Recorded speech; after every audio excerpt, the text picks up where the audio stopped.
Mizzah, it's the show about Mizzah Tee. It's the show about Mizzah Tee. What's up, gamers? Big T here, back with another video, and I just want to talk about Sega right now. You guys know me, Nintendo and Sega. That is my heart. Those two companies are the bulk of my gaming love. Because they go back with me back in the day, but they just both in those days, especially when they were duking it out, they put out just fantastic games, and it's just gaming history at its finest. So I just kind of was thinking about stuff because I was like, oh man, I was thinking about my collection and whatnot, and how upset I am as far as my Nintendo stuff goes, that I don't have more of my game cases and stuff like that. I've talked about it a few times throughout the years, how my vehicle flooded. I didn't realize the trunk of my car, where at one point I was keeping a lot of like my game magazines and my old game cases and stuff like that. I was keeping them in there, and they got ruined. So I lost a lot of magazines, lost a lot of cases and stuff. But I was like, well, those were mostly Nintendo cases and obviously magazine stuff. But on the cases side, it was mostly my Nintendo stuff. Why? Because Nintendo games came in cardboard boxes, and it's just like, it's great, as far as like artwork and all that stuff and keeping that. But as far as maintaining it throughout the years, that's very hard to do with cardboard boxes. And I was just like, man, Sega. Sega was always really good at your game cases being really sturdy and really nice. And so I was just like, let me do a video about that, talking about how I feel like Sega always made the best game cases. And I have some examples here. Now, I don't have Master System because I never myself owned it. My uncle had one. My cousin had one. I played a lot on his because we all lived together at one point with grandma and whatnot. So it was a time where we just kind of all shared each other's gaming and stuff like that. So, but I never had my own. So I don't remember the cases. I do believe that they were similar to Sega Genesis cases, but I'm not sure about that. Got to look it up. I'll put it up on screen because I'll have researched it by the time I edit the video. But I know, obviously, by the time Sega Genesis came out, which was the first Sega console I bought and owned, well, I didn't buy it, but it was bought for me, that console came with great cases, and I'm going to show you the game, Sonic 2, one of the greats, if not the greatest game on the console. They came in these really hard, sturdy plastic cases. Had great artwork, and they were really the first to do the whole sleeve thing, artwork sleeve thing, because Nintendo, like I said, was using cardboard boxes, which I'll get to in a minute. But yeah, so you had a artwork sleeve you could take and throw in there, and so your manufacturing was pretty easy. So all you had to do was make these things. I could just hit the mic by mistake. All you had to do was make these hard shell cases. And you can print out the artwork separately, and it wouldn't be something that was tied to the box itself, like cardboard boxes were. But I would think these were more expensive, obviously, because they're hard plastic, and you would think the material was a little bit more expensive. But as you saw, the game is in there, nice and sturdy. I actually think this is I think for those bigger like EA games. For whatever reason, EA had to make their games look bigger with the little yellow weird tab thing on it. But I must have switched this at some point. But yeah, and you have the little, if you want to display them, you can hang them up. And this is how you saw them on the shelf at whatever game store you went to. You can hang them up and you display them if you want. So, but a lot of times these tore off, they wore out after a while. I have a bunch that these are gone from, but for the most part, this is great, and this protects your game better than anything. So there's no stopping, your game from looking pretty pristine outside of, you know, normal wear and tear fading. My game still looks pretty good in there. So that was awesome. And so you go to Nintendo, like I said, you had cardboard boxes on that side. Those came with sleeves inside the cardboard box. So with Super Nintendo, you got this little thing. You can slide on the bottom to keep dust out of your cart and stuff. So that was very cool. I mean, that's nice. It's nice look to it, nice cool look.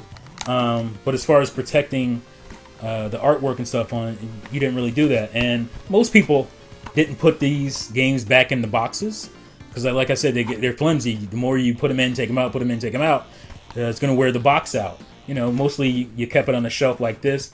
And the cool thing is that they had a top label, so you can lay them down like this or put them sideways, however you wanted to do it. And it protected it, at least this part. But, you know, you're touching on this all the time. I mean, that's just going to happen anyway. You have sweaty fingertips, especially after gaming. And you're just going to get them on here, and it's going to wear these out. There's nothing you can do to stop that. But just overall, just protecting it, say if you put it away for a while, this little cardboard boxes just didn't do it. And what happened a lot of times with me, this is moving on to N64 real quickly, is that this is my Conker's Bad Fur Day box. And for storage purposes, I would flatten them like this, and sometimes this end would tear, just to keep them stored, because I liked my boxes, I liked their artwork, and I would flatten them, and I flattened them and put them in my car, and they got ruined. But I still have some. You know, I have maybe 20 or so boxes that are either flattened or still open, that I can display. But, you know, these weren't the best things to keep. And so you move on to, I don't know, I have two, but here's Street Fighter 2. Because, you know, you bought this game multiple times, multiple consoles, sometimes on the same console, different versions and whatnot. So there's that. But then you move on to Sega CD. Now, you did have some Sega CD games, and maybe other games as well. I don't really remember, but you did have some Sega CD games that came in cardboard boxes as well. And this is one of them, Corpse Killer. I feel like there was more in here. I can't remember. But yeah, the manual and stuff. But here it is. It's just in a little CD sleeve on the inside. And, you know, but even this is still more sturdy than your regular cardboard box from, let's say, Nintendo or something. Because it had these, I mean, this is like really bound cardboard on the edges and whatnot. It's really tough. Like, it's solid. It's not like a more flimsier Super Nintendo game case and box. And here's the most, you know, known Sega CD game case. And it's these giant, you know, books, basically. And I was like, these are really cool because the front artwork was your manual. This is the manual of the game. And they carried on to this with the next system, which I'll show you. So that's your front artwork, which is cool. And your back artwork was just a little piece of paper sleeve or whatever. And your game's in there, nice and protected, nothing to bother it. It's safe. This is obviously Mortal Kombat, very well-known fighting game. And yeah, and these are really nice, and these display really nice. If you like all into your displays and stuff, they just look really good in the bookshelf. I don't really keep them like that, but I know a lot of people do. I keep mine in like plastic shelves, but they look really nice on a shelf just sitting for a display. If you wanted to just kind of display these, it looks really nice. And then you have basically the same thing when you got to the Sega Saturn, which is their first full-on CD console, Sega's. And look, I mean, the artwork just got more and more beautiful. That's one of the reasons that Sega Saturn games, a lot of them are very expensive. What is the company? Working Designs? I can't remember the name of the company. They made really snazzy like cover art for their games. It was always like kind of shiny, kind of tinfoily in a way, and I can't remember the names for some reason. But they made games like Magic Heart Rare. Maybe I'll throw that up. And yeah, these are really nice, sturdy cases. Now, I will say, if you don't take, care opening them up, over time, these the little nubs that hold the hinge together here can, wear out, and these are sliding off. Or a lot of times, one end will be broken after some time, and but they still close well even after that. So this is one of my really nice ones. And as you can see in here, this is a soundtrack CD? What is this? Oh, this is disc 2. Yeah, because the collection couldn't fit on one CD. So they had to put it in 2, and I could not remember that. There you go. So, really nice. Very nice. And very gently put that down over there and move on. And so, Sega Saturn in Japan actually had the whole kind of, music CD look. Very much like the PlayStation. And so, obviously, still very sturdy, very protective of your case, and the artwork, especially in Japan, I really like a lot of the game case artwork. I don't know if you can see this. I don't want too much light glaring off of it, but yeah. So they went this design, and their disc art actually looks pretty cool too. This has nothing to do with the video here, but I always like the disc art for Sega Saturn Japanese games too. So again, very nice, and it was always very protective of your system. And let's go ahead and move on to Sega's last console, probably their greatest, if not, certainly right there at number 1, is the Sega Dreamcast. And this is Biohazard Code Veronica, or Resident Evil Code Veronica, for Dreamcast. Now, this is the Japanese case. I actually bought this afterwards because my original case and artwork, I don't know what happened to it. It just got lost. So I was like, well, I want to replace it, but it's pretty expensive because you have to. Most of the time, you just got to buy the game. You don't really see the game or the case by itself a lot, and when you do, it's way too expensive. You might as well just buy the game anyway. But I found the Japanese version, and I bought this case for $5, just a case, free shipping, right? Maybe it was a couple bucks shipping. But I have like I said, the US versions of the game inside. So you can get a look at the difference. The Japanese ones had this, the little Dreamcast swirl, Sega swirl up in the corner over here. The PAL versions had a blue kind of look to all their games. They have blue trimmings and whatnot. Japanese have this orange trimming with the logo and whatnot, and you can see all that good stuff there. And again, very sturdy. This is a dual disc. I don't know if I showed you the other disc.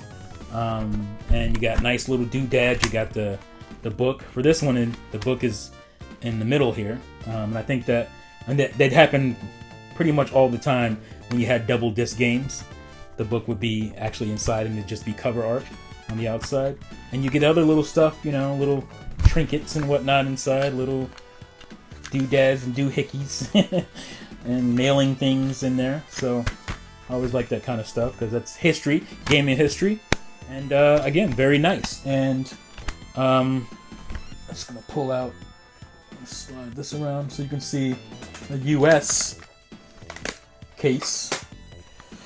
This is Evolution for the Dreamcast. Pretty good RPG from Ubisoft. And yeah, that's the American version. We had the little, ours had the clean white look, with the, I always like that little, and kind of, because it's got an indented down in there, a little label there for Dreamcast.